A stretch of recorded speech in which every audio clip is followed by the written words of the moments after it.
This week on the Jock and Nerd podcast, we review the Russo brothers' big-budget action movie, The Gray Man, on Netflix. Plus, is Ben Affleck back as Batman again?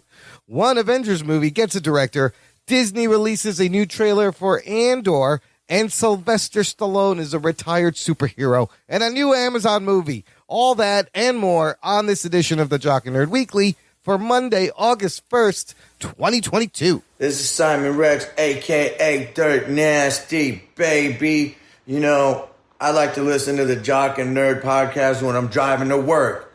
Wait a minute, I don't have a job. So I like to listen to it when I'm driving to your mama's house. Ha ha. You tired of boring podcast shows? These guys at Jock and the Nerd are the funniest, most entertaining nerds on earth. So check it out, baby dick. Check.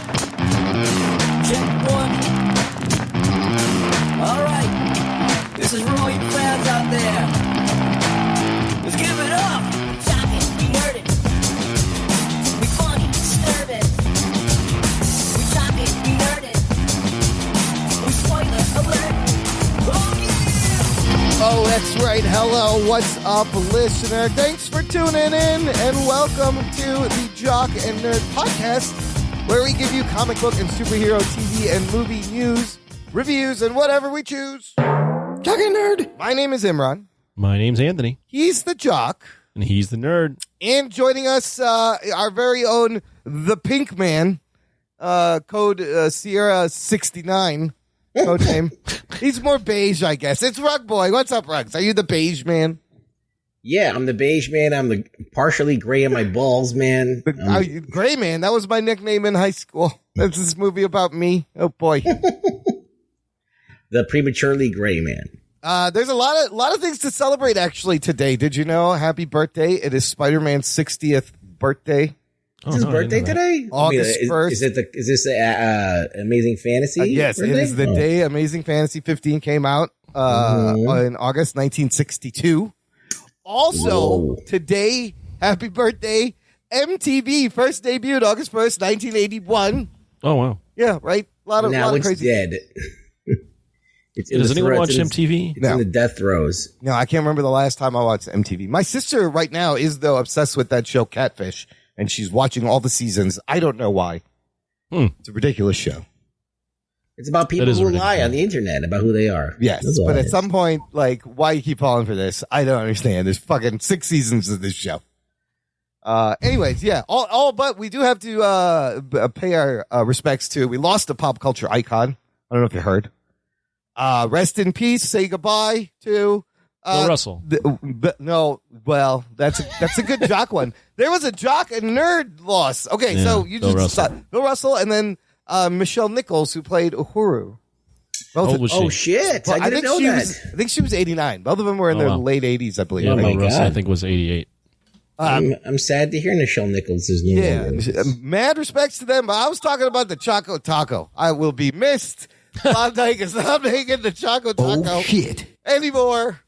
And while I wasn't like super obsessed, I occasionally enjoyed a Choco Taco. Who does it? It's lovely. I saw all the fake uproar about that. Yes, that was ridiculous. What Choco Taco? Nice. What's the matter? What's a taco? What matter?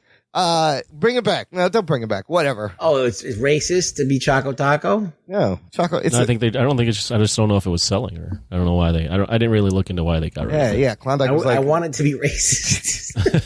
I want ice cream to be racist. The Choco Taco was canceled. Oh, that's why we can't buy it anymore. That's why we can't have nice things. Damn you, racist ice cream makers! Anyways, that's a lot of things to celebrate and people to pay respect to. Let's get on with the show with some news. The Jock and Nerd podcast. I want to start with this crazy Batfleck news flying around last week. You guys catch a whiff of this? Yeah, I saw John Campia talk about it. And Jane Campia, too. John and Jane Campia. Yeah, he just was wearing a wig. Look, apparently we thought Ben Affleck was done, right, with Batman. Sure. He was done. They did Justice League. He has one final appearance in The Flash. That's supposedly that's his send-off, and then he gets replaced with Michael Keaton, 70-year-old Batman, and that's the Batman now, whatever. But That's not all the places he's going to show up. Confirmed through Jason Momoa's Instagram.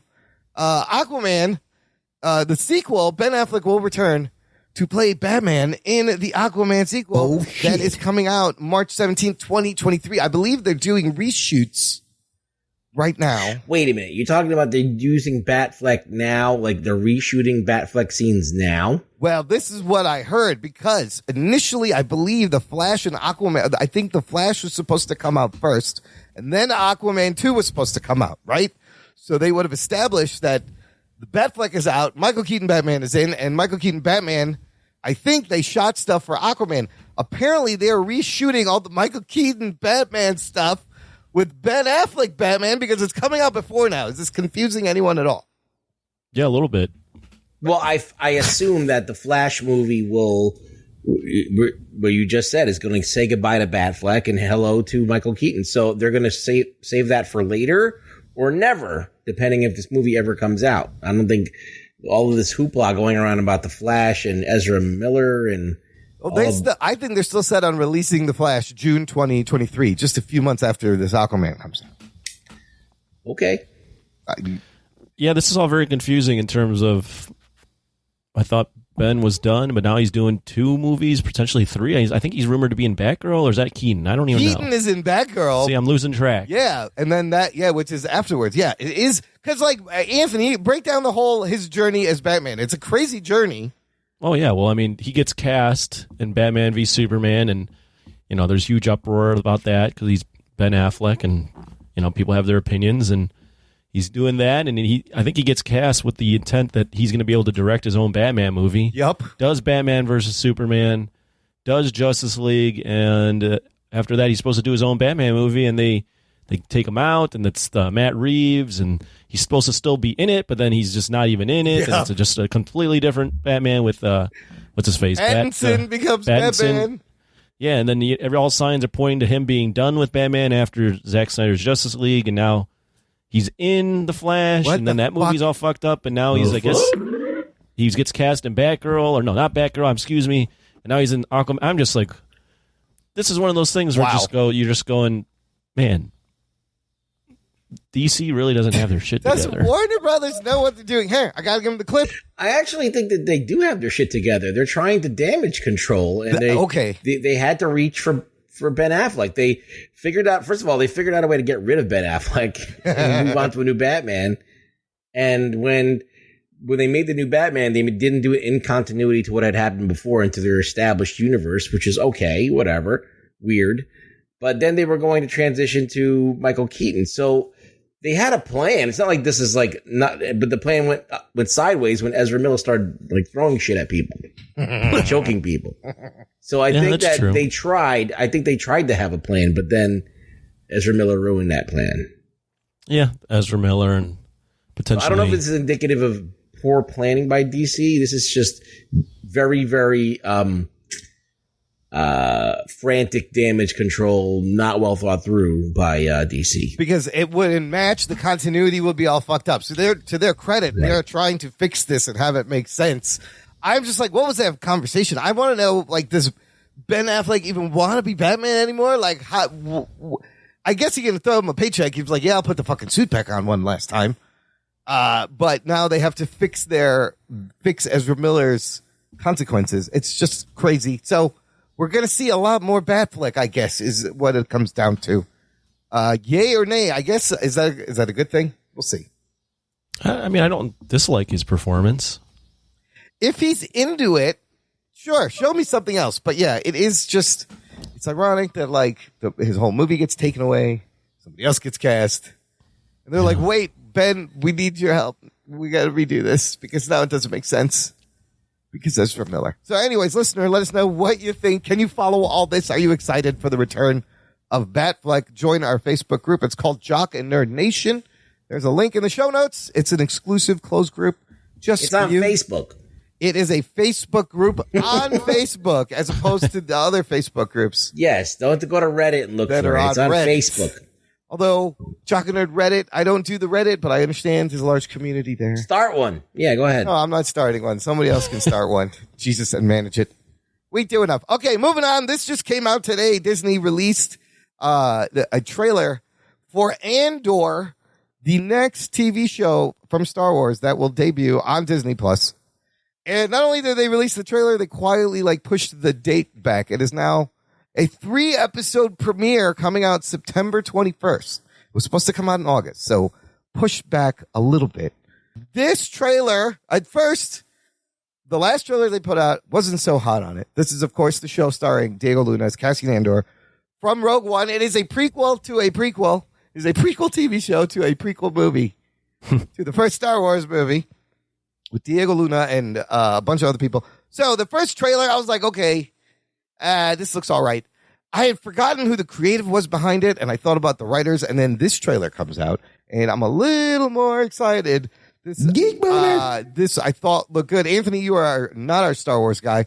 First of all, are you Star Wars out at all at this point? Oh, I'm so out on Star Wars at this point. I think a lot of but I've always been out on Star Wars. So, yeah, I mean, other than the fact that Star Wars sucks, this trailer looks all right. I mean, it looks pretty epic. But then again, I've been fooled by Star Wars trailers before. I did like Rogue One, so I'll give them credit for that. Rogue One was good, and if this is a prequel to Rogue One, maybe it has some of that good vibe. It's coming Tony from Rogue Gilroy. One. It's the writer. He did the Bourne movies, and so there's some talent there.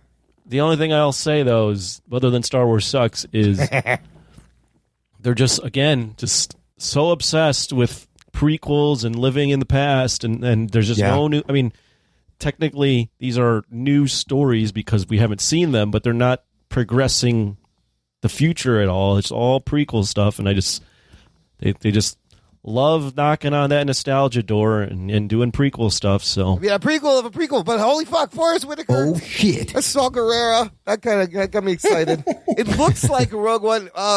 Ruggs, what do you think of the way this looks compared to these other Star Wars shows? Well, when I heard there was going to be a Cassian Andor show, I was like, can there be anything more fucking boring to watch?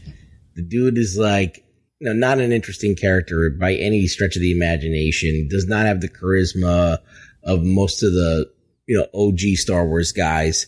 He's dead. Yeah. Right? Oh, he dies. He has a cool robot, and I think that's the only thing that's cool about him. K2SO, I believe, right? Yeah. When I saw the trailer for this show, I was like, all right, the main character I don't give a fuck about, but what about the plot? What are we seeing here? And I think it's an exploration of the Empire and why it's bad. I think that could be interesting. We know why it's bad, but because we're told it's Empire and it's based on Nazis, I guess, marching in and taking over towns like they did back in, World War II, conquering things. No one likes conquerors. No one likes, that type of shit, imperialism. So, yeah, instantly bad guys. But it's interesting to see what exactly their flavor is. What exactly are they doing besides taking over people's stuff? That is, what are they about? And so that might be interesting if that's what that. I feel like he's inserting himself into the Empire and that's cool as a spy. Yeah. And that could be interesting because we just watched not Boba Fett, Obi-Wan. Yeah. All these things with B's in them. Bobby, Bandor. Now we can go back to A. Yeah. And we saw the character who found out that she was hurting people and she didn't want to do it anymore. Reva. Reva. So I feel like maybe this is an extension of that and maybe a more poignant take on it. I don't know. It could be interesting. I'm just saying I'm not really into Andor, but I mean, that aspect of it could be interesting. So, and it looks like the trailer is very well put together. It makes me curious to see what goes on. So looks a little grittier. What sets this apart a little bit from the other Disney Star Wars shows is they shot all this on location. They did not use the volume. So that shot in the beginning when they're on a mountain, on a fucking mountain, also shot at Pinewood Studios. They pretty much shot it like they shot Rogue One. It's a movie, so it matches Rogue One. So I thought that was interesting. It looks great. I love the birth of the rebellion, the infiltration of the Empire and him and the spy thriller. It's 12 episodes, and we're going to be getting 3. Whoa. Right at the jump. Yeah, it's a long one. So that helps. 12. I think that's better than like Boba Fett and Obi-Wan were both 6. Yes, which is the 6 episode seems really short, and so a lot of the Marvel shows. Yeah, the 6 episode thing is just they need to stop until doing that. Daredevil. It doesn't feel like it's not long enough for you to really get invested. Remember when we thought the 13s were like too long, but it was how they used the 13 episodes. 12 seems good. Like I'm 8 to 10, 8 to 12. I'm almost getting mad that I think 10 is a good number. 8 to 10 is a good number. Yeah. We were complaining about 22 episodes, and now we're like, fucking 6? Really? Come on. There's no pleasing anybody sometimes. Yeah, I mean, it does all. It all comes down to execution, and just both Star Wars and Marvel haven't really done 6 episodes all that well. No, it always feels like it. What was Mandalorian? More. 8, 10? I think Mandalorian 9? is 8. It's got to be more than 6. Right. Yeah. That's 6. coming out next year. So after Andor, then we will get Mandalorian season 3. Okay, then I got some MCU news, hot off the heels of all that fun San Diego Comic-Con news. You know, Phase 5, Phase 6, Avengers, the Kang Dynasty, Avengers Secret Wars.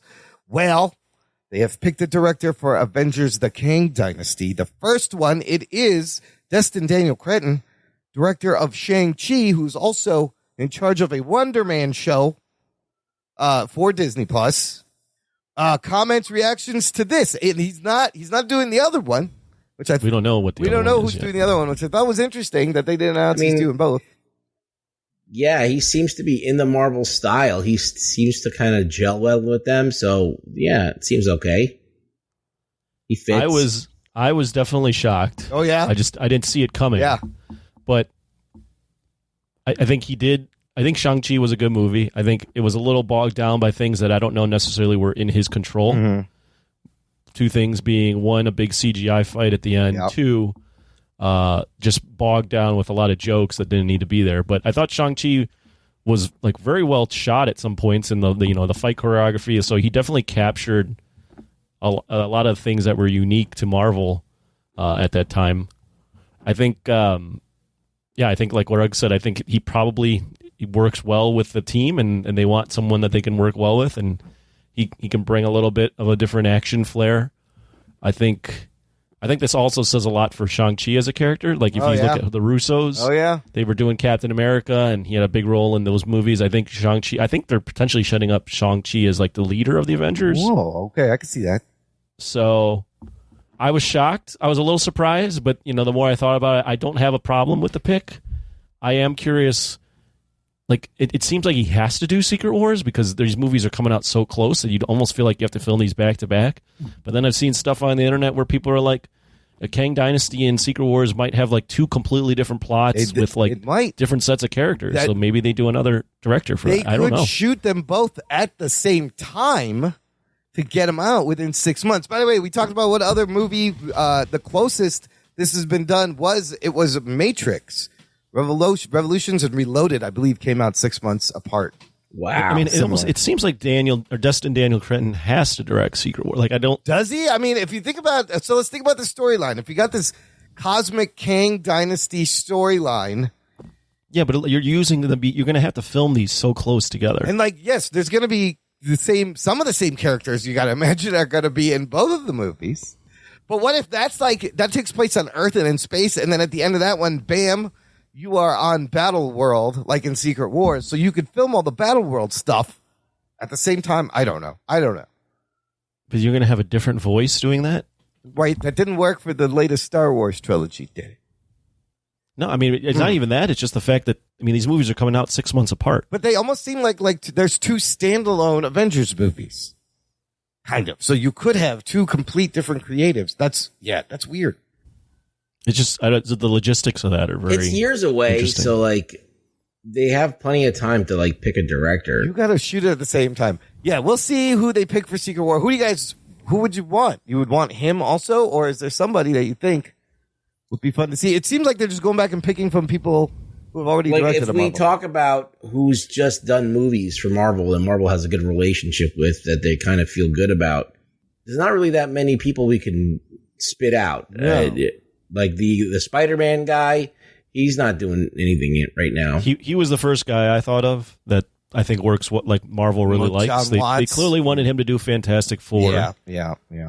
So I could see them doing him, but he pulled out a Fantastic Four. Raimi made a lot of money, but it was kind of a weird ass movie. I don't know if they want to keep doing weird ass stuff with. That aesthetic wouldn't work. Taika wouldn't work. James Gunn. You don't want to give it to Taika's got starting to get bad press. Gunn doesn't. You don't want to do. You don't want to. Gunn works in his little pocket. Right. I don't think you want him doing that. I'm trying to think. You got Peyton Reed. Peyton Reed's kind of a vanilla director. Yeah, a lot like that could work. Yeah. It almost seems like you just have to pick Destin Daniels just because. Yeah. You want? I don't know. I feel like you if you want these two movies, I feel like these two movies are going to connect in some way. You got to have. I get it's just that timing, 6 months apart. I feel like his movie has the most kinetic energy. I mean, literally and figuratively. No, I think 100%. Shang-Chi is a great example of like the Marvel house style just executed really well for the most part, right? It's got everything.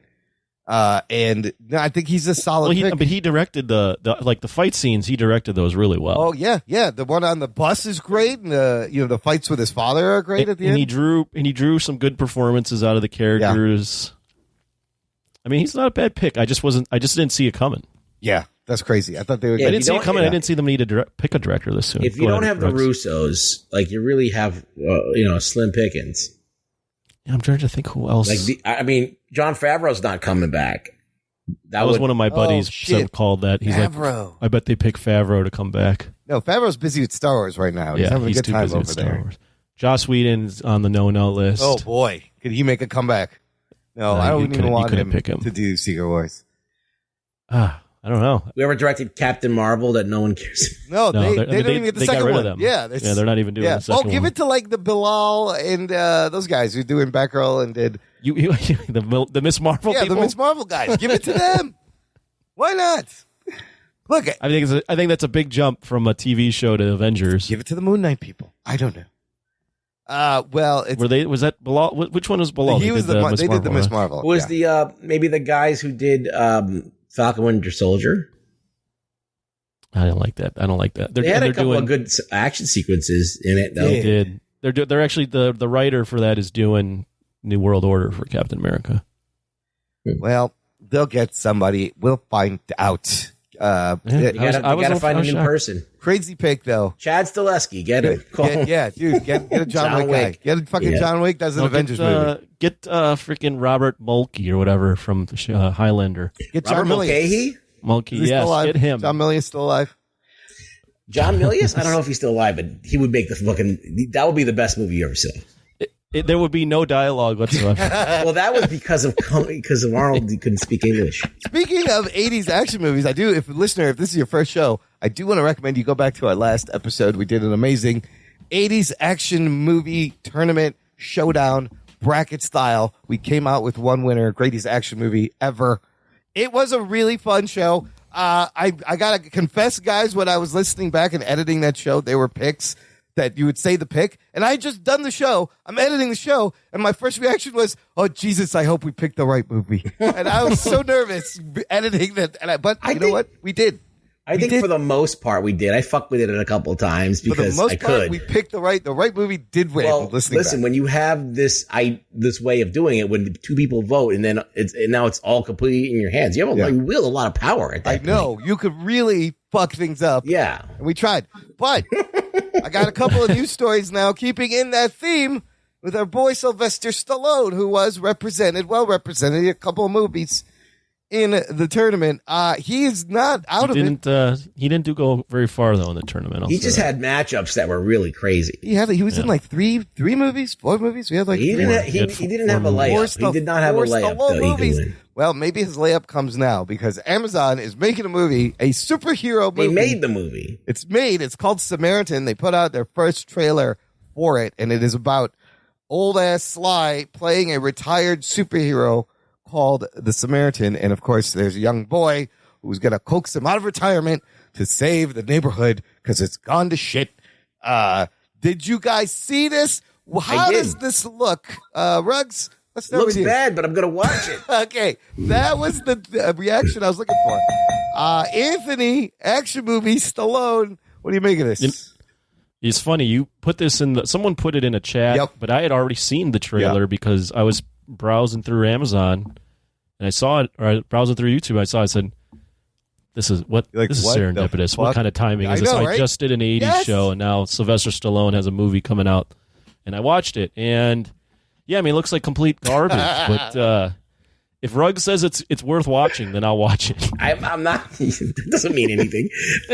I just say I'm going to watch it because I'll watch anything with like that, whether it's good or bad.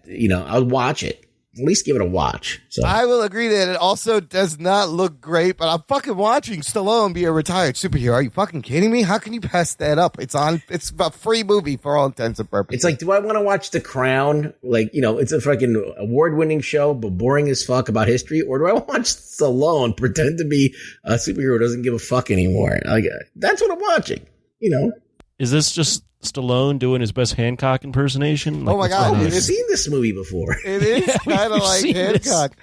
Well, it sounds like the kid in the movie was recently on Umbrella Academy season 3. And you also have, who else is in this Martin Starr, you see in the trailer. No, right. It looks ridiculous, but I'm going to check it out. Stallone having a little bit of a renaissance at the moment with some shows and some social media reactions. Case in point, he is also going to be in a show on Paramount Plus called Tulsa King, created by Tyler Sheridan, who's created Yellowstone and that whole franchise. He is playing a mobster that's hiding out in Tulsa, Oklahoma on this Paramount Plus show. And I gotta say, I think he looks badass at his age right now with that silver goatee. What do you think? I think he still looks... I didn't see the trailer for this. Is there a trailer? There's no trailer. There's just a picture, but he's going to look like he does in the Samaritan trailer. Like... Yeah, no, he looks good for a guy that has pumped like hundreds of vials of HGH into his body. In his 70s, he looks pretty fucking badass. He's pretty old. Yeah, he's old. He's 76. Wow. Oh my God, he's mid-70s. Holy shit, he's 76 now. Arnold is older close, than my dad. Right? Yeah. Wow. And I'm old. Jesus Christ. Wow. So Stallone's, he's at 76, he's still got it a little bit. It's going to be very interesting. Here's the thing. Like, these movies that are straight to Amazon Prime and all that, and we're going to talk about one on the Netflix. Yep. Like, I feel like these are cut above, straight to DVD or something like that. Yeah. But it's also kind of close to that. Yes. So I feel like... But that's where the magic is, Anthony. That's where the magic. That's where the magic is. Because there's less oversight and there's more of a chance of something different coming out. There's more of a chance that now I don't know if that's what's going to happen. I think a lot of these things have been very by the numbers and not that risky. But I feel like every once in a while we're going to catch something good off of this. It's not going to be this movie, obviously, but. I mean, a lot of these movies have potential for greatness, and they always miss it. Do they have potential with for a few greatness? changes, but none of them. It always ends up being straight to streaming is the new direct to video. No, I think it's a cut above. I'm just saying. I just have mixed feelings on. I love seeing Stallone. Like, no one wants the fact that I had to find out that Bruce Willis released 20 movies straight to DVD was heartbreaking. Yeah. I know Stallone is not doing that. But we're close. It is close, but it can be like Rugg said. If there is nobody gives a fuck, that can be fun if they could get that across. Let me just say this. For example, Highlander came out in the theaters, Anthony.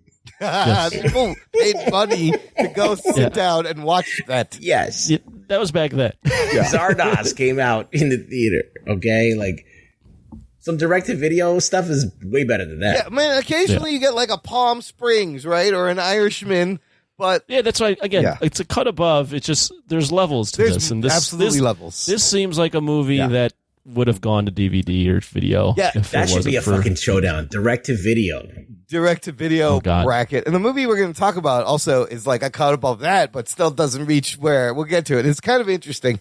But I have one last crazy story about Stallone before I get to that. Listener, check out our TeePublic shop. Visit jockandnerd.com/shop. You can buy t-shirts, hoodies, tote bags, cell phone cases, mugs with the Jock and Nerd logo with Rugg Boy's face. Lots of fun stuff there. Link in the description. Okay, The last thing is regarding the Rocky franchise, which was not eligible for the tournament for good reason. It was fine. Can have its own tournament.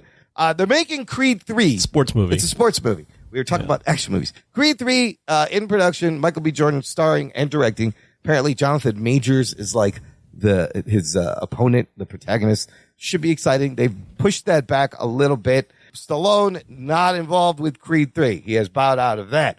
Then they announced they're doing a spin-off Rocky film called Drago about Dolph Lundgren and there's no details, and his son, right? Played by Florian Munteanu, who was also in Shang-Chi as Razor Fist. So, and you saw him in the second Creed movie. And then Stallone gets all salty and starts calling people out on Instagram. Did you guys catch any of this going on? No. I did. He called out Dolph. He even said he was what's it like something along the lines of, I guess who your real friends are. Like, I wish he would have told me before he started doing this. What were his comments largely? What was his beef? Do you remember? Yeah, it was basically like that they're doing a Drago film. They never asked him. He's not making any money. Yeah.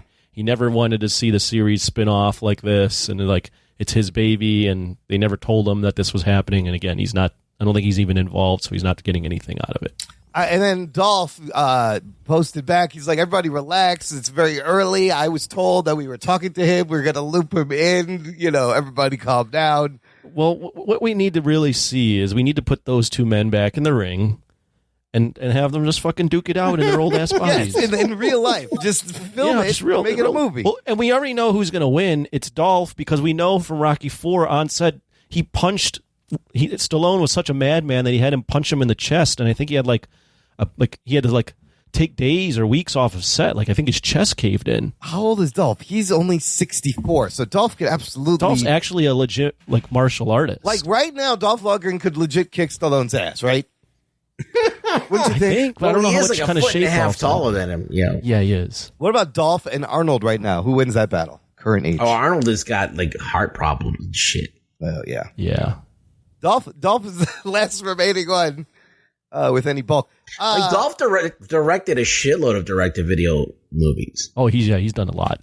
Yeah. I was just going to recap. Lundgren punched Stallone's chest so hard that he slammed his heart against his breastbone and caused his heart to swell. Oh, my Lord. He suffered from labored breathing and a blood pressure over 200 and was flown to basically a medical center and put in intensive care for 8 days. During filming, because he had him punch him in the chest. And you got to imagine Dolph is trying to pull his punch, too, right? Yeah, and he still hits him.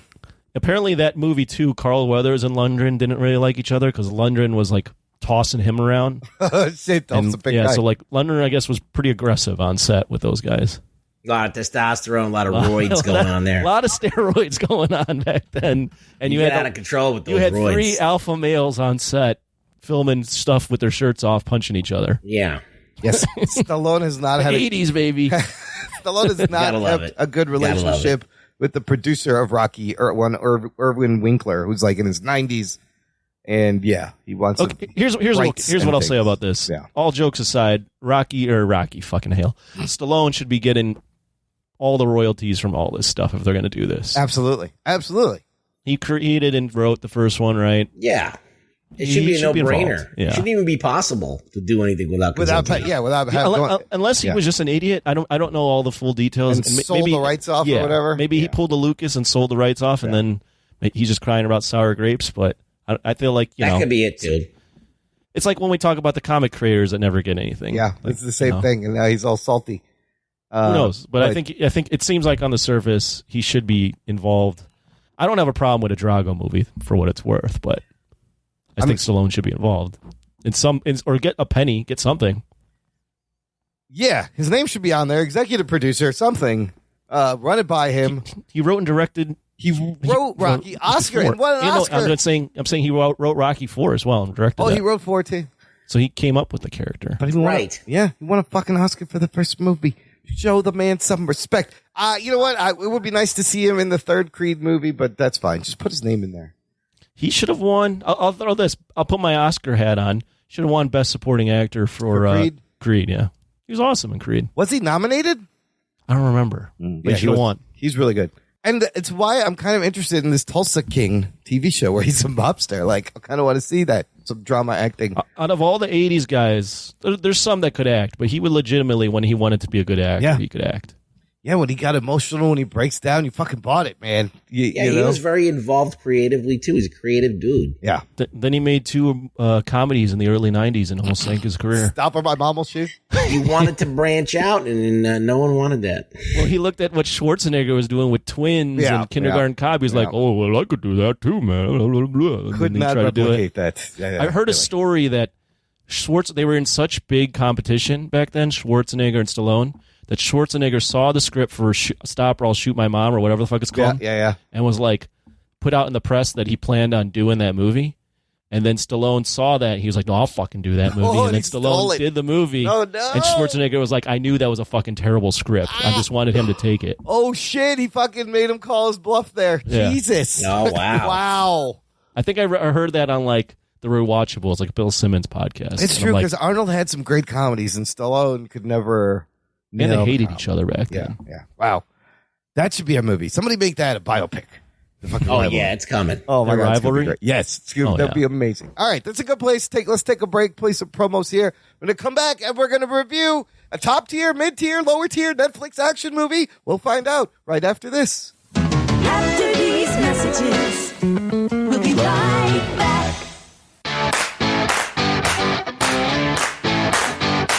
Hello, Gerald from Two Peas on a Podcast here. So you're listening to a podcast that you love right now. Chances are I love it too. In the independent podcast community, we all support each other, which is why you're currently hearing this promo. So I wanted to tell you a little bit about my show in the hopes that maybe you'll check it out. I welcome a different co-host each week, usually other podcasters, friends of mine, or random folks from the entertainment industry. Together, we count down our top 5 favorite things for whatever that week's topic is. It's often centered around music, movies, TV, and pop culture. We have over 250 episodes spanning nearly 5 years of programming, so there's bound to be something on our feed that's just for you. We release new episodes of Two Peas every Wednesday. For links to all of our content and to subscribe via your favorite podcast app, just go to our website. It's www.twopeasonapod.com. We can't wait to welcome you to the party. My name's Donnie, and I host the Adulting with Donnie podcast. I started this show as a way to offload some of my thoughts every week, and I quickly found out that I wasn't really alone in those thoughts, and I was connecting with other people who kind of felt the same way as me. So join me each week as I pour some whiskey and offload some thoughts about news, entertainment, politics, just whatever might come to my head during the week. So that's the Adulting with Donnie podcast, and you can find it anywhere that awful podcasts are served, and also great podcasts. Jock and Nerd. Listener, if you've been enjoying the Jock and Nerd podcast, you can join our awesome fan club. To support the show, visit jockandnerd.com/Patreon. Jock and Nerd. And there's multiple tiers. You can support the show on a monthly or annual basis. We have a bonus podcast feed for everyone. The shows come out early. There's bonus episodes, bonus content, instant reactions to new movies that we all go and see. We do a monthly Discord hangout. You will get access to that just for Patreon subscribers. August's Discord is tentatively scheduled for Thursday, August 18th, 2022, 8 p.m. Central Time. Check our Patreon page, of course, always for the latest date. And there's a You Pick It tier where you can pick any movie to force us to watch and review. Always a lot of fun and eye-opening to movies. jockandnerd.com/Patreon. Check that out. Let's get to our review this week. It is the new big-budget Netflix action movie titled The Gray Man. Here is your spoilers. Before we get started, does anyone want to get out?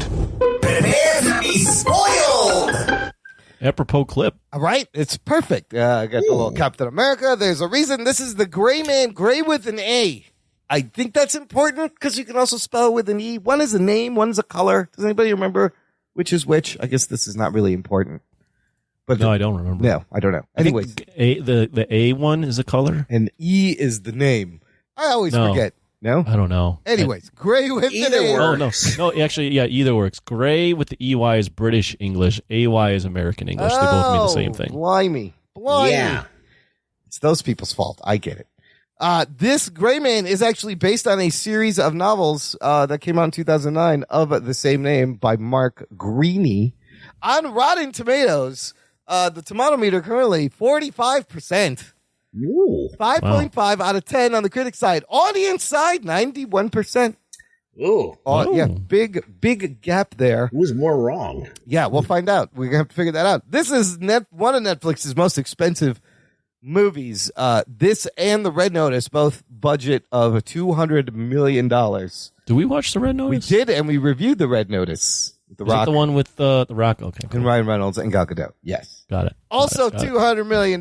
So this is an even bigger spend for Netflix. And why that clip is appropriate, because, listener, this movie is directed by Joe and Anthony Russo and written by Christopher Marcus and Stephen McFeely. Marcus and McFeely re-teaming up with the Russo brothers to make an action movie that stars Chris Evans and also Ryan Gosling. Anna de Armas is in this, Billy Bob Thornton, Jessica Henwick, you remember, Alfre Woodard, and Regé-Jean Page from The Bridgerton, which is very popular, from what I understand. Never watched one episode of The Bridgerton. Yeah, and you forgot about Wagner Moura, who was El Chapo, or not El Chapo. Wagner Moura playing, the Colombian drug dealer that was famous. Escobar's. Yep. Oh, he played Escobar. Well, then I can't leave out my boy Danush as Lone Wolf, the assassin. I got a brown guy assassin, and he was badass. And it's just one name, Danush. I love that. That's his name. Anyways, Anthony, what happens during Netflix's most expensive movie, The Gray Man? This is about a secret part of the CIA where they communicate. Is that the word? Communicate? Commune sentences? Yeah. Oh, yes. Of convicted killer or criminals, and have them essentially work as hired guns for the CIA. The latest one is Six. His name is Six. He's played by Ryan Gosling. And he is involved in a mission where he finds out he has to kill another ex-CIA killer, 4. And in doing so, he finds out there's a lot more going on than he thought. And he's basically on the run, trying to not get caught by the CIA, who is now hunting him with a sociopath played by Chris Evans. I think his name is something with an L. Lloyd Hansen and a lovely porn stash. Great porn stash. Great porn stash. If that plot reminds you of lots of things, well, it should, because this story bites of a lot of things. Unimaginative plot I've ever heard. It's like literally like every movie is like Mission Impossible. You're on the knock list. They're trying to get you. Blah blah blah. You know, it's like it's every fucking Bourne. It's Jason Bourne. It's James Bond. It's a little John Wick. Yep. All those things mushed together. Anthony, what'd you think coming out of this? Big budget, big action. Russo brothers. Did it get you? So I watched this last night, and I was pretty tired. I threw this on, oh man, 2 hours of this. I threw it on, and then I read the reviews after, and I went, I'm way closer to the audience. I thought this was great. Oh, shit. I had a great time with this movie. I know it's derivative of everything that you've ever seen. Yeah. But hell, you got Ryan Gosling being a kind of a silent badass. You got Chris Evans just like chewing up scenery. You got a collision course between them. You got Billy Bob Thornton. Again, we just reviewed a bunch of 80s movies. This is just kind of hit in the right way, and there's a million action scenes. My favorite being Ryan Gosling's character handcuffed to a bench. Yes. And no one can kill him. That's amazing. And I thought it was actually pretty creative, and I liked everything. I had a great time with the movie. I know there's a lot of weird ways it's lit up, but I had a fantastic time with this movie. And very interesting. The critics are wrong, and the audience is correct. Watch shit. Gray Man. Wow. This is great. That's a solid endorsement. Fucking awesome. There's also a young girl named Claire, played by Julia Butters, who you would remember from Once Upon a Time in Hollywood. She was the little girl in that movie. Oh, okay. That's where she's from. You know what? I was not expecting that, but I will admit Gosling is a badass. And there's easily 9 to 12 action scenes in this fucking movie. And I thought they were actually executed pretty well. You could follow them. They were thrilling. They had me on the edge of my seat. The stuff that goes on between the action scenes, you could just fast forward through that. not really important. There are a couple of funny things that repeat, and I have a few criticisms, but I thought the action was pretty good. Ruggs, what did you think? I disagree. Oh, shit. Oh, shit. No, I'll say this. I was entertained, and I thought that it looked like a very a theater movie, like a blockbuster film. It felt like a blockbuster film I was watching on TV. So they succeeded in that way. Now, we just did this big 80s thing. Yeah. But so, number one, these movies were filmed in the 80s. Right. And we're now like 30 years later. And if you're going to make 40. A movie like an 80s, with an 80s like abandon of like logic, right? For example, like the 80s there's no rhyme or reason to anything. They just did shit. They blew shit up. None of it fucking made sense. But there was also like all of this like saucy, taboo, weird shit that was going on that's just batshit crazy. So if you don't have at least some of that like extra garnish, it doesn't make it as sexy. Yes. Yeah. So so you have to just take it at face value. Face value, the action scenes are pretty fun. Some of them are a little CG, but they were fun. Some of them were a little too long. Like that one on the tram was just like, okay, enough. Like, that was my favorite scene out of the whole movie. I thought that was a fantastic sequence. I was just like, okay, this needs to be over. And then the same thing with the one on the bench. I was like, are you kidding me? Like, are we really doing this? Like, this is like out of control. Like, this looks like something that would be in an 80s movie, but like, but like, there's no. But that's the only thing that seems like 80s about it, that they have reckless abandon for logic. And I'm like, well, that's not enough. But even Lloyd Hansen goes, how hard is it to shoot somebody watching all this, like they're in on it. They obviously know they're doing it. But I was just like, for some reason, and the thing is, when you can see that there's potential for a lot better of a film, or a lot better of a plot, and they just kind of like, who cares? It's just a fucking Netflix movie. We're gonna blow shit up. It just it degrades it for me a little bit. So, but I did enjoy it on I'm watching an action movie level. But as I said, it was kind of like it had no teeth. It just had like every once in a while lapses of logic. It had lots of explosions. It didn't have it had bullets. No, I get where you're going, because like I'm in the middle. Like while I loved the action scenes, Gosling was good. Gosling was badass. Chris Evans was good, but there's like a paint by numbers feel about the way they stitched it together. There is. That kind of leaves it cold though, but it doesn't. But the bad guy never has his comeuppance. You never see who the old man they're talking about. Carmichael gets away with it and destroys the drive at the end, right? And then he still has his job. They all do. I was like, what the fuck? They kill off the crazy bad guy. Yeah. And then for some reason, this guy's about to kill him, and the girl tranquilizes him. Oh, she came out of nowhere. Just so he could come back, and then just weird. It was just weird decision making. Okay, wait, let me point out. You mean awesome decision making? The end scene where they do the mano a mano, let's just toss the guns away. Yeah, that's cool. That was 80s. I was like, dude, I love this. They just need to take off their shirts. Yeah, they should have taken their shirts off. That in an 80s movie, we would have seen some breasts. That scene that happened in Action Jackson. That has Action Jackson DNA. Remember, he's like, "Don't find me with that gun." That happens in every. It happens in every movie. It was very 80s DNA, so I appreciated a lot of that. There was some 80s DNA in there, but it's just like a lot of it was at the point of like, well, if you're going to do it, let's do it all. Let's do like the girls in bikinis. Let's do the guys with their shirts off. Let's fucking lather I mean, there was one sequence where you had Ryan Gosling with his shirt off, and that was cool. Yeah, but like, let's do it. If you want to do it, you want to throw fucking logic out the window. Let's do a fucking 80s movie. Let's get some fucking greatly manicured hair flowing in the wind. Let's fucking have like, I want to see someone's package sticking through their fucking pants. I want to see it all. I want to see Jean-Claude Van Damme's butt crack. Like, that's what I want to see if we're doing an 80s movie. Come on. What are we fucking around here for? It's like you're going to go watch an 80s movie, but like, it's like, it's just like, dressed up as something else. But it was fun. It was fun. I loved the like I mentioned before, the bench scene. I love when he's in the carrier and then they have to kill him. And they don't know that, and he doesn't realize that they're trying to kill him, and he has to like get out, and he's like blowing up plane. I love that. Oh yeah, the C-130. Yeah. I loved Gosling as just in general. I thought he's done this kind of role before with Drive, so I knew he could play a badass. Thought he was great. As mentioned, Chris Evans, there were a few times I was fucking laughing. He had some Chris crazy Evans, lines, yeah. Some of those lines he was saying, I think he was just having a great time on set. I love the sweeping, like, this drone they shots love their going swoopy through everything. cameras in this one.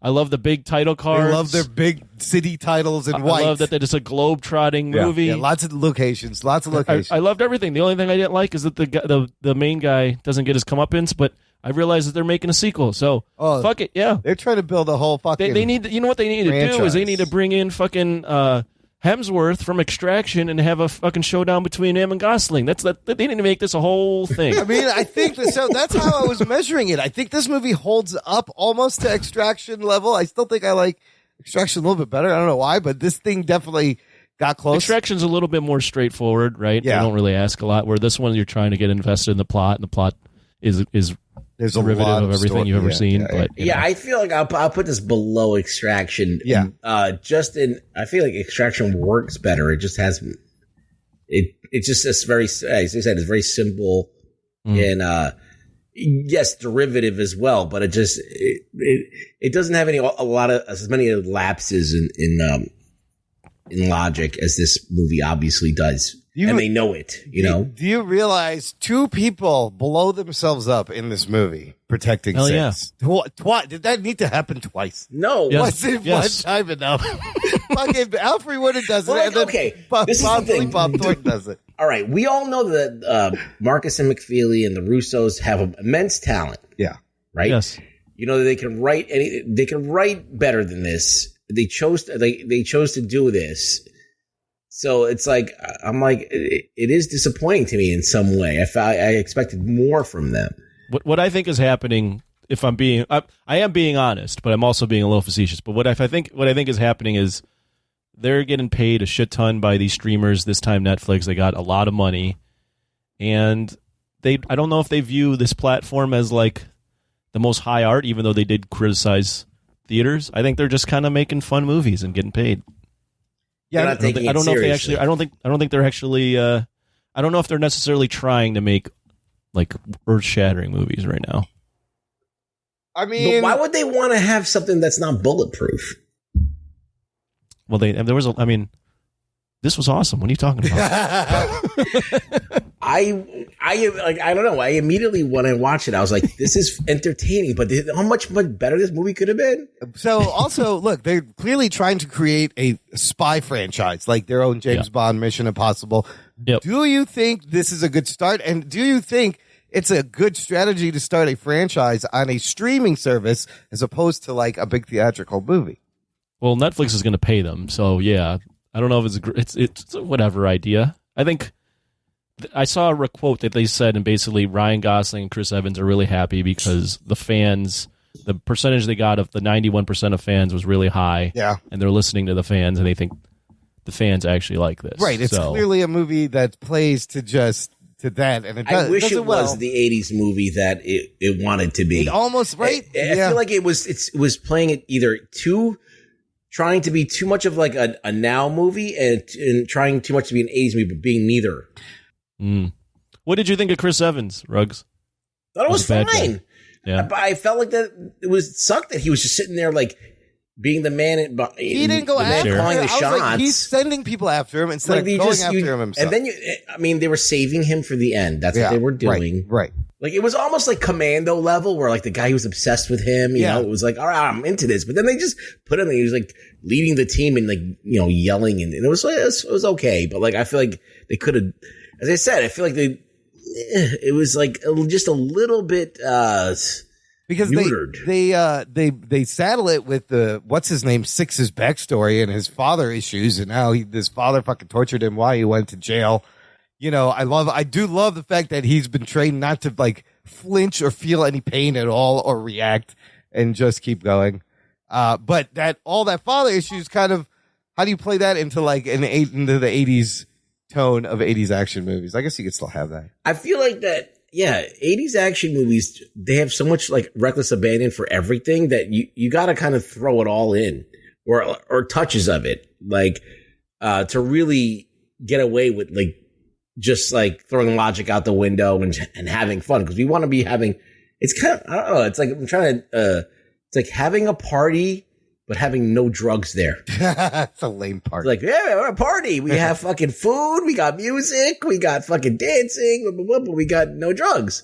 So it's like, okay, so we can go to one level. You know what I mean? I don't know. I just feel like you need drugs, so fucking crazy shit can happen. I mean, Ana de Armas running and blowing shit up in the third act was fucking badass. But she was wearing like a mask the whole time. You couldn't even tell it was her. That's a good point. It was her character. But whoever that was, it looked fucking cool. If it was an 80s movie, it would be a completely different scene. It's like, that's why I'm torn about how I feel about this. I love the action scenes, but overall it comes off as a little cold. And it had some DNA of 80s action that could have. Yeah, I have mixed feelings about it. I'm not down on it. I don't think it sucks. No. I think it's definitely like a watchable experience and fun.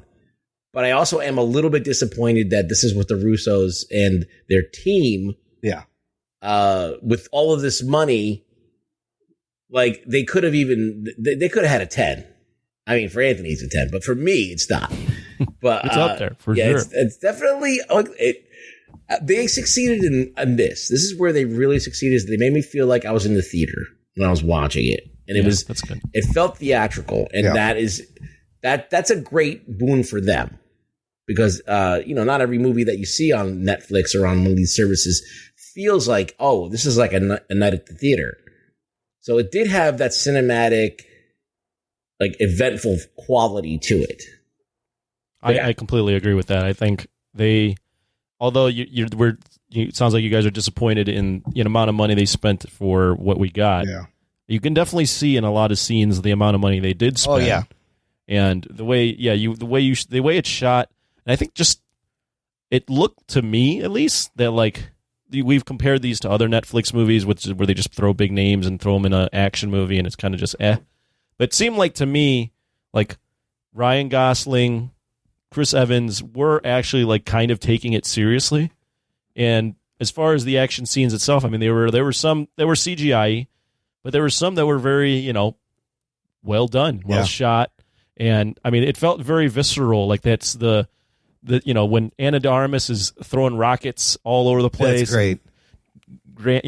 Distracting them. And then they're going in and Ryan Gosling saving the kid. And then all the scenes earlier where he's handcuffed to the bench, and it just like they're just throwing caution to the wind, and everyone's getting blown up. And I think that's Prague. Yeah, that was Prague. Like, this is fucking insane. He takes out 3 teams: the Alpha, Bravo, and Delta team. Took them all out. One guy. It was one of the movies where I actually like didn't have to like check my phone to be bored. Yeah. I was like, I'm engaged. No, the action scenes where you could follow them. Some people are complaining. There is a lot of colored smoke covering up things here and there. I noticed that. The first one. Yeah, and there's a little bit of CGI enhancements, like in when they the airplane scene's great, but when he's falling in the parachute, he catches the parachute. Yeah, that looked fake. Yeah, that was like completely wrong. But overall, like a few minutes of like exposition go by, and then there's another action scene, right? So I thought it was paced pretty good, and it goes on and on. There's a hedge maze that reminded me of The Shining, and then where does it leave off? He breaks out. Jessica Henwick's character ultimately kills Lloyd. She's going to get him to work for her, but then he breaks out, and then he has to rescue Claire again, and now they're just off somewhere, a grown man and a teenage girl. That's not weird. Where are they going? Just another Thursday. Just another Thursday, Claire. Just like I told you. We'll find out because they are going to make a sequel. There's plans to do spin-offs. The spin-off is actually going to be written by Wernick and Rhett Reese. Paul Wernick. Is it going to be The Professional now? Is it going to be like that movie where it's like a little 12-year-old girl getting taught by... They were supposed to make a sequel to that movie, by the way. There's a show called Hannah that's that also. She's being trained as an assassin. Right. The Professional is great. I just feel like there's better versions of these movies that they were cripping from, but they managed to put some good action and kind of string together a fucking convoluted, weird plot that manages to hold together. It doesn't have to be original. Like, I don't like originality is important, but if you're gonna fucking do it, let's really do it. Like, let's get naked. But I think they got close. They got very close to being naked. Yeah, but they were scared. They were scared to. It's not original, really but the action goes over the top, kind of elevates it. Let's do some Kung Fury shit. You've got 7 to 9 action scenes easily, if not more. Ryan Gosling and Chris Evans looking good and about to show down, and I'm like, this is all I ever wanted. And then he dies. Chris Evans dies. Yeah, he does. Jessica Henwick shoots him in the chest. Lone Wolf has the bullet. Change the bullet probably should have gone through Chris Evans and then also gone through. Yeah, because he's holding him. So that doesn't make sense. But whatever, you know.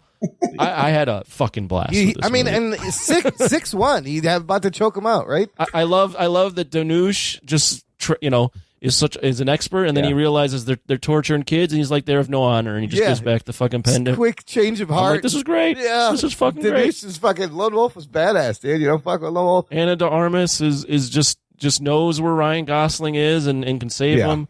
Chris Evans is limping, and he goes, I didn't trank myself in the ass. He's yelling at dead corpses and shooting them. Morons. Yeah. He's having a blast. I thought actually Gosling was really good. Like I kind of liked 6, and he was definitely badass. All the shit he knows, all the things he had to get out of, it was fucking badass. He was a one-man army. Yeah. Very 80s action movie style, right? And he had some nice lines too. You know, when Billy Bob Thornton calls him after he turned his crew on him, he's like, how you doing? I've been better, or whatever he says. He's like, what are you getting at? Like, what do you want me to say right now? And already goes earlier on. He's like something about the bubblicious. Like I like the snappy dialogue. Well, I like when he was arguing with Anna de Armas when she's like, "Why'd you throw me an empty gun?" He's like, "Can we talk about this later? This is not a good place to unpack this." Well, he's like bleeding out and getting into a car. Yeah, it was good banter. He does a good job. And there's going to be more. It was actually a nice kind of follow up to all the 80s action movies that we were talking about. I felt like it was a nice evolution of that. Yes. Could have been elevated a little bit more. Yes. I feel like there was some magic there that could have revealed itself. There was something. Well, I felt there was something missing. That was it. I'm with Ruggs. Let's find out in our scores.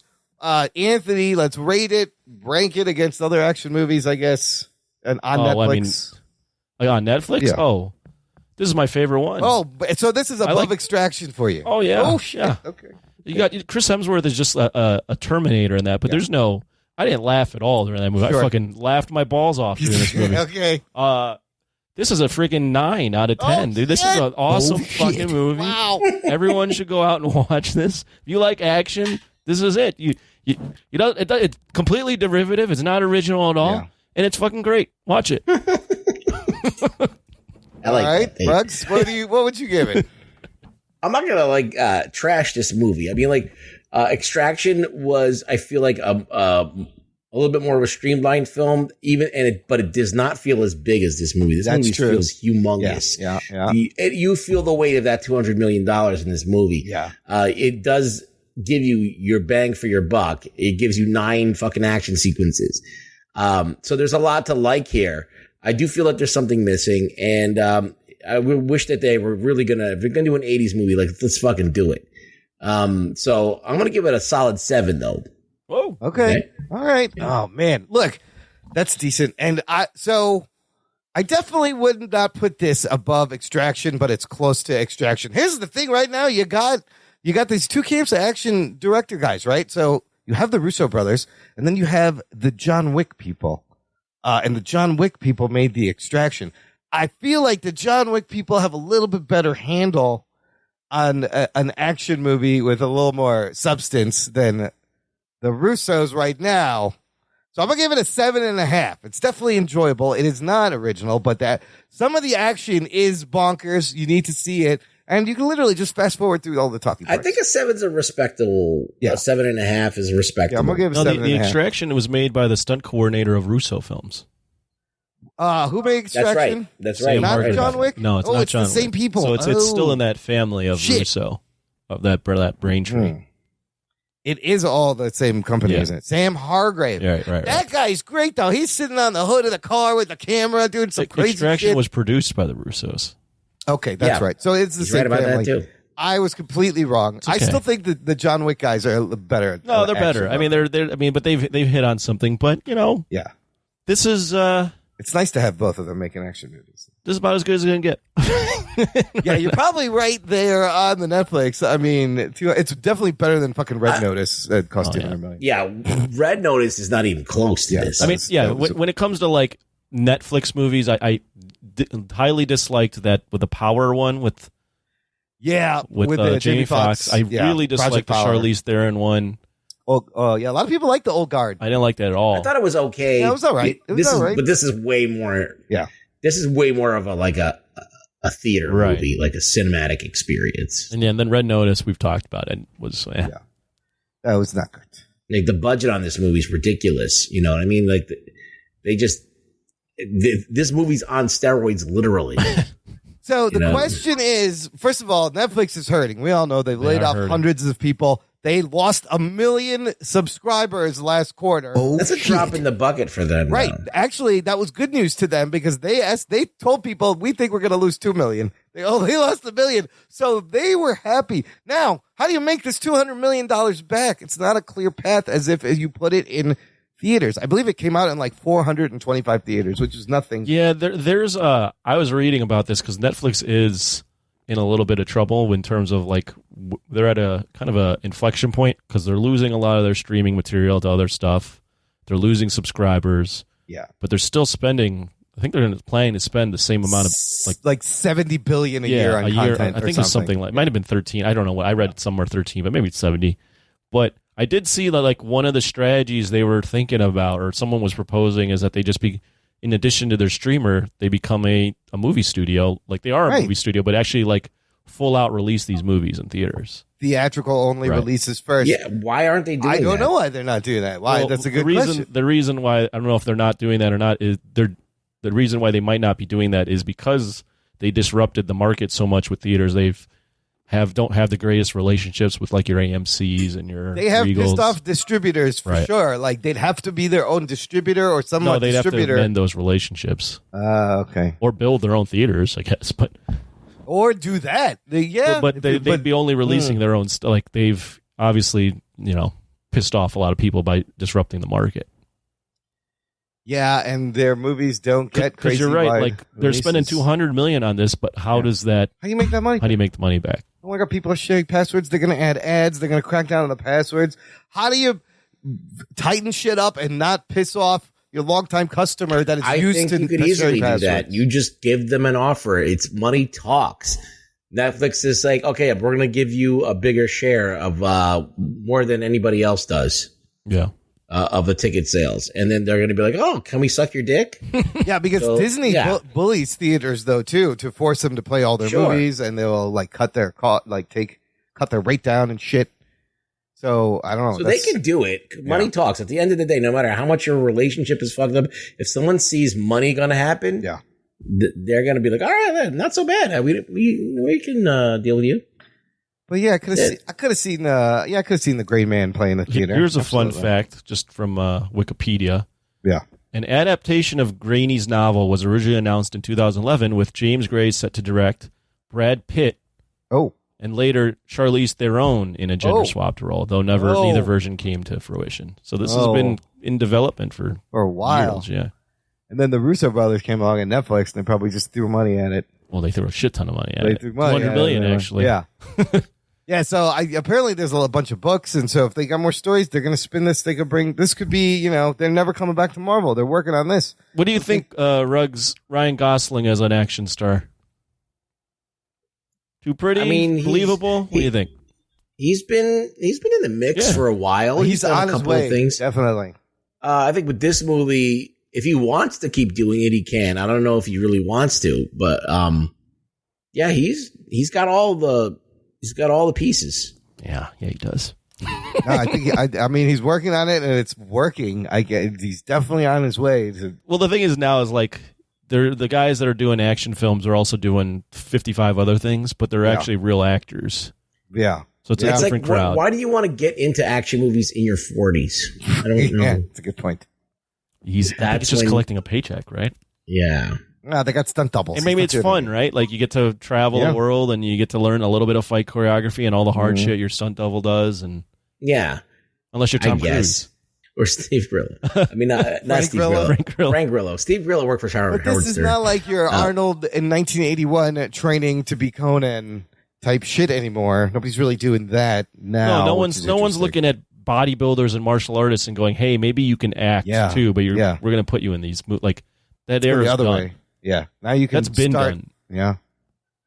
Well, yeah. There's such a industry of like, okay, we're going to get people who just know fight choreography and know all the different styles and all the different tricks of the trade. We've gotten guys from Hong Kong. We've gotten guys from every single fucking part of the globe. They're all in there. They're all working together to create these stunts. Mm-hmm. So they have that. If you have the money to spend on these places and you're like, oh, okay, we want this. We can fund this great scene. You can do anything you want. The martial arts and everything everywhere all at once are very good. And I think but they're just teams that people hire. Yeah, they brought in a lot of those guys. Like there's really like no proprietary tricks. Like Lucasfilm, when they created the effects for Star Wars, like they had the secret, right? They had the secret sauce. They didn't want anyone to know about how they do it. About that, yeah. They would give it out piecemeal, and then eventually people would catch on. But a lot of this stuff was like proprietary. Now, anybody can hire like the John Wick guys to do fucking choreography for them if you have the money. That's true. Yeah. It makes it easy. All right, let's do some news from the nation. It's time for news from the nation. It's time for news from the nation.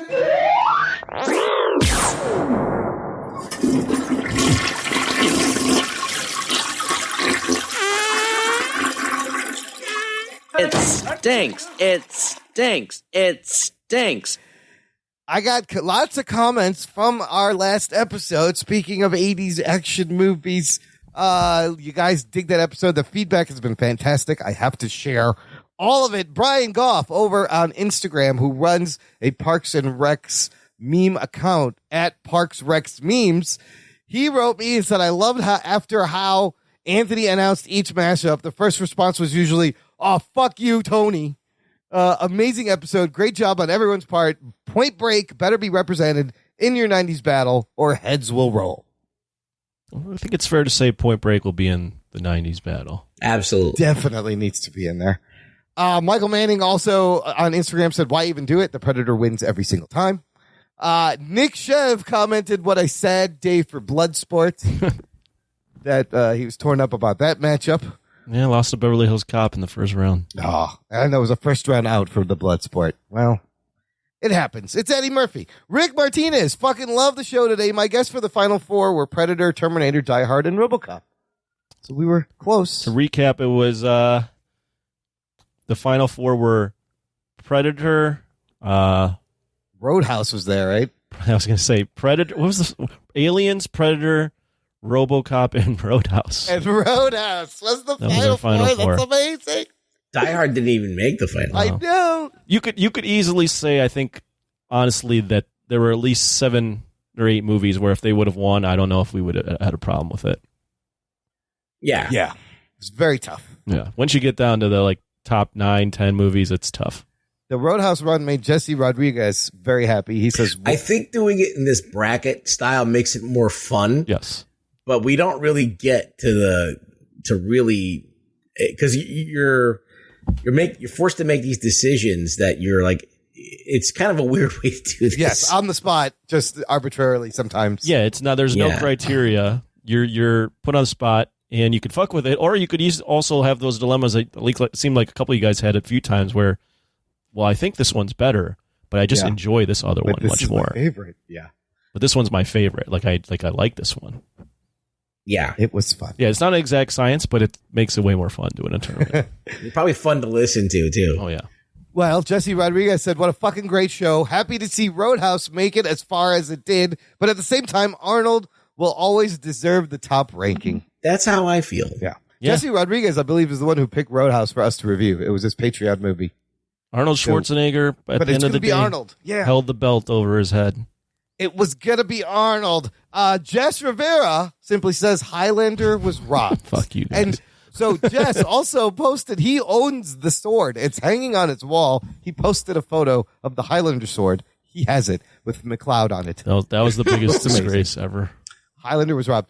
I disagree, but like, yeah, it's fine. Wes Cranford said, this was a great show. I really enjoyed the tournament. You should do more. I actually think you should do the 80s comedies. Lots of good fodder there, and some will be woefully outdated and wrong. I bet even the best comedies of the decade will be cringeworthy. I love 80s comedies. That is a great category genre. There's a lot there. What it seems to me like is we got to pepper in some tournaments from here and there. I believe that is what these comments are telling us. Yes, right. We want to do. I definitely think we got to do a 90s. We definitely got to do a comedy one and a direct-to-video one. That would be great. I mean, pick a decade, pick a genre. It would be great, but would be great for me, but terrible for Anthony. Oh yeah, the direct. Used to watch all terrible movies. Yeah, that one. Not looking forward to at all. I will try to push that one as far back as possible. Expect more in the future. Okay, we're gonna finish up with some What Are We Watching out this week. What do you guys, Anthony? I think I know where you were this weekend, and I want to hear some stories. I haven't watched anything new. I was on Friday night. I went and saw the Backstreet Boys. What? Yeah, that's not what I was expecting. Yep, I went and saw the Backstreet Boys. It was a fantastic time. And they still got it. Yeah, I mean, Backstreet is back. Yeah, they've never left, man. They never left. Okay. Great. Me and a bunch of 40-year-old women. It was awesome. And then Saturday I went to Lollapalooza. Oh, Lala. And I'm still hurting from that. Who'd you see there? How was the vibe? It was fun. I saw some DJs. Saw Big Sean. Saw Dashboard Confessional. Nice. Okay. Saw Metallica was there. I don't know if I saw J. Cole, but I saw Kygo, Cascade. So I saw a bunch of different things.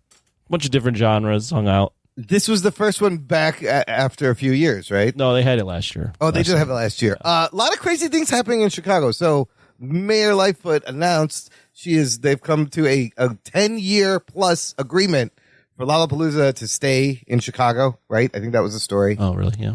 Cool. With an additional possible 5 years. So Lollapalooza is not going anywhere. No. Also, did you hear next summer, July, NASCAR is doing, I think, their first street race in downtown Chicago? Oh, yeah, I heard about that. Oh, my God. You know how many potholes? A street race? Yes. They're going to have a 2-mile course that goes down Lakeshore Drive in downtown Chicago. Do you know how many potholes they're going to have to fix? Yeah, they're going to fix a lot of shit. Happens? You know what? I don't watch NASCAR, but I'll fucking watch that shit. That's fucking cool. Yeah. It'll be interesting. That seems insane. I kind of want to go down there and watch them. They'll be going. He said they can go top speeds 120, 140 in the streets of Chicago. I gotta watch. That's going to be something's getting fucked up. I need to see this. Yeah, the logistics on that. It's going to be watch it to see fucking something go wrong. It's gonna be amazing. And then they want to put a dome on Soldier Field. Also, is that going to happen? I don't know. We'll see. We'll see. Anyways, crazy shit going on. Ruggs, what did you watch? Anything? The only thing I watched was a documentary on the making of Conan the Barbarian called Conan Unchained or something like that. Ruggs is obsessed with Conan. Yeah. At the moment. Well, what happened was in the 80s tournament, first out the gate, I had to dismiss Conan. I had to choose between Conan and another movie, Roadhouse, and Roadhouse. And I felt that Roadhouse was going to do better in the tournament. And I knew that Arnold was represented very well. So I was like, all right, well, he's got to, this one, it's unfortunately, I have to let Conan go. But I was sad, so guilty about it that I just been thinking about Conan for the past week now. So I watched a documentary and, it was great. And, it's on YouTube. You can watch it. Oh, it's on YouTube. You were telling me before. It's 50 minutes long. Some crazy details about the making of this movie. It sounds fucking fascinating and crazy. Yeah. Oliver Stone wrote the script. Yeah, that's crazy. Ridley Scott was supposed to direct it at one point. Oliver Stone wanted to direct it at one point. John Milius came in and took it over. Those are actual dogs chasing Arnold. In the movie. Yeah. The dogs were fucking crazy. They actually bit him. Yeah, he was really running from the dogs. He had he actually dogs. So in the scene where he's on the cross and there's a vulture pecking at him. Yeah. And he bites it. Yes. And kills it. Yes. They actually took a dead vulture and made him bite it. Arnold bit a dead vulture for real. Yes, for that. Jesus. Yeah, it was crazy shit. So it's fun. Check that out. I love that movie. There's an orgy in the movie. It's amazing. They were eating people. And there's cannibalism. There's all sorts of crazy shit in that movie. It's great. It's great. There's a new documentary series on Disney Plus about ILM, Industrial Light and Magic company George Lucas formed. Have you seen this yet, Ruggs? No. I'm probably going to check it out. There's 2 episodes out, and while essentially it is like a giant commercial, it's just them stroking themselves, really. ILM. Oh, is it worth watching? But there are some amazing stories from John Dykstra and basically how, they had to invent everything that they used for Star Wars and how before Star Wars, nobody had ever tried any of these things. They invent, camera motion control, the way the sets were used. It's pretty fascinating. There's a lot of good old footage. But you do recognize its significance. All these effects. This is the first time anybody had done these majority of these effects, which he had to form a company to do it. Because he says, I looked around at visual effects houses. Nobody could do what I wanted to do. And so I just got a group of crazy visual effects people, put them together, and they had to invent everything as they went along. And now, like, you forget about that, right? Because it's fucking standard. Things like, they would shoot a science fiction movie and they would move the little prop UFO. They'd move the prop through the scene. But to make it look realistic, keep the camera, the light angle the same. Instead, they move the camera. The ship prop stays in place, and now the camera is programmed to repeat and move these movements. Like, that had never been done before. I know. That's pretty crazy, right? That thing. Yeah, now it's all changed. We take that all for granted. Right. And that changed everything. It's just all on the computer somewhere, and they just run the program. Boom. Yeah. And it's crazy. So it's pretty good. And you forget, like, Lucas was in a bad car accident. He loved fast cars, and that kind of sends him into a different trajectory. They were like, you should be dead, and he survived somehow. So that's really good. And if you're not watching the Orville on Hulu, anybody watching that, I want to talk to you. It's fucking good. This season is so crazy.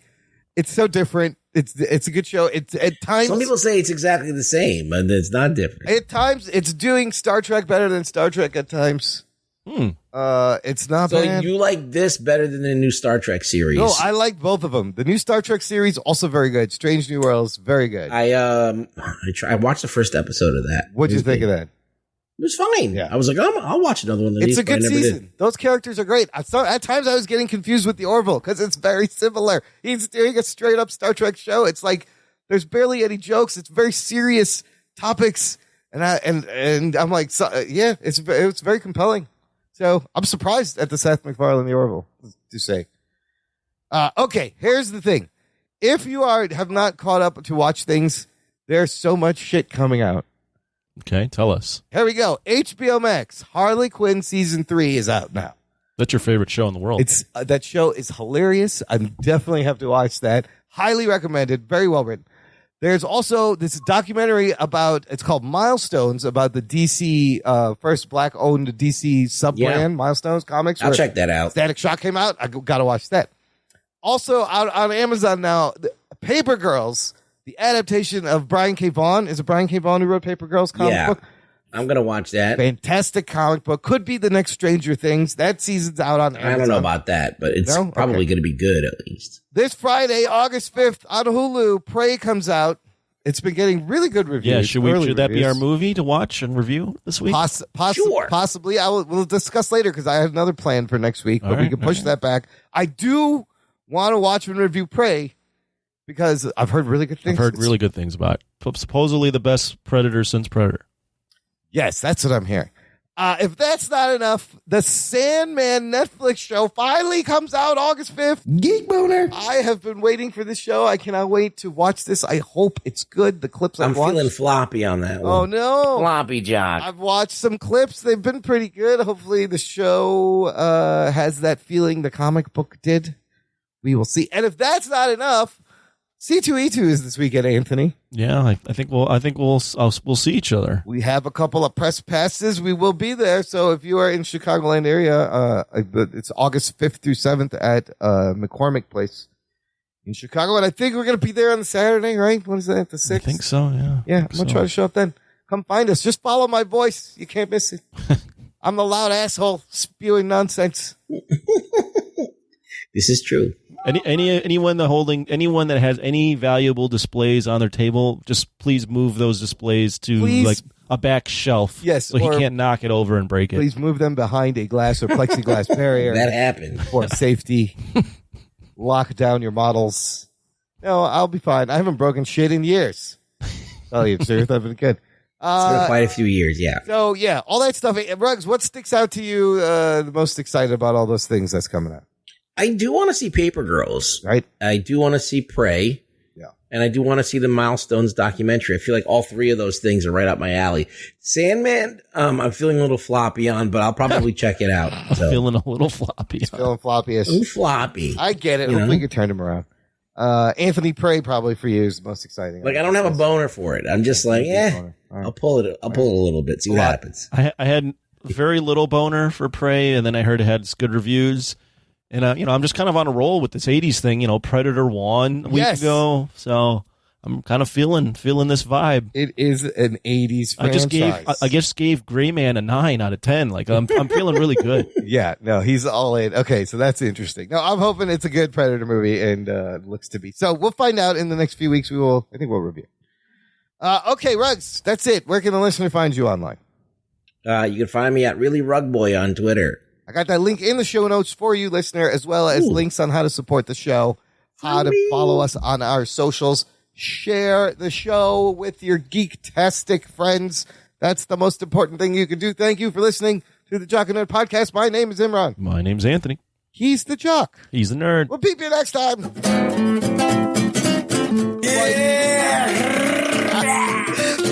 You want to know something? I really don't give a shit. Oh.